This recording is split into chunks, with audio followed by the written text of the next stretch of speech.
On December 1st, 1997, 14-year-old Michael Carneal walked into Heath High School in West Paducah, Kentucky, carrying a .22 caliber Ruger Mk2 semi-automatic pistol.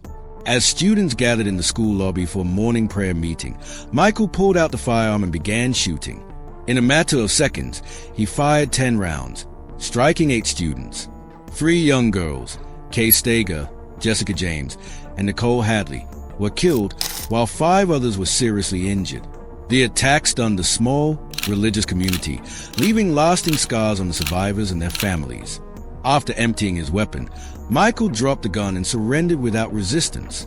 He reportedly told the principal, "Kill me, please. I'm sorry," showing immediate remorse for his actions. Law enforcement arrived swiftly and took him into custody. A subsequent search of his belongings revealed that he had also brought 2 shotguns and 2 rifles to school, raising questions about his true intentions. Investigators later determined that Michael had stolen the gun from his neighbor's garage just days before the attack. While he had no history of violent behavior, he had reportedly spoken about committing a school shooting to classmates before the incident. Some students admitted that they did not take his threats seriously, dismissing them as jokes.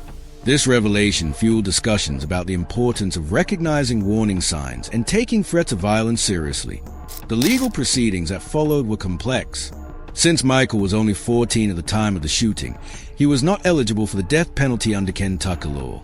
He was charged as an adult with 3 counts of murder and 5 counts of attempted murder. In October 1998, Michael pleaded guilty but mentally ill to all charges. The court sentenced him to life in prison with the possibility of parole after 25 years, a ruling that sparked debate about the appropriate punishment for juvenile offenders who commit mass violence. Over the years, Michael's mental health became a significant focus in discussions about his case. Psychologists diagnosed him with paranoid schizophrenia, a condition that reportedly contributed to his actions. Court documents revealed that Michael experienced hallucinations and delusions, believing he was being controlled by external forces. In 2022, after serving 25 years in prison, Michael Carneal became eligible for parole. His parole hearing was highly publicized, with survivors and families of the victims testifying against his release.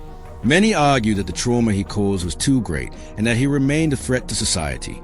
Michael, appearing before the parole board via video call, expressed remorse for his actions and stated that he struggled to understand his own motivations at the time of the shooting. I don't remember firing the gun or how many times I fired it, but the next thing I remember is people laying on the ground. Despite his pleas for a second chance, the parole board ultimately denied his request, ensuring that he would spend the rest of his life in prison.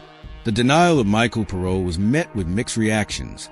For many victims' families, it provided a sense of justice and closure, knowing that he would never walk free. Others, however, questioned whether a teenager suffering from severe mental illness should have been sentenced so harshly without adequate treatment options.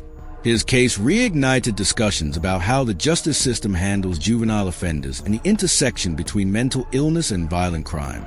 The shooting at Heath High School remains a painful memory for the community of West Paducah.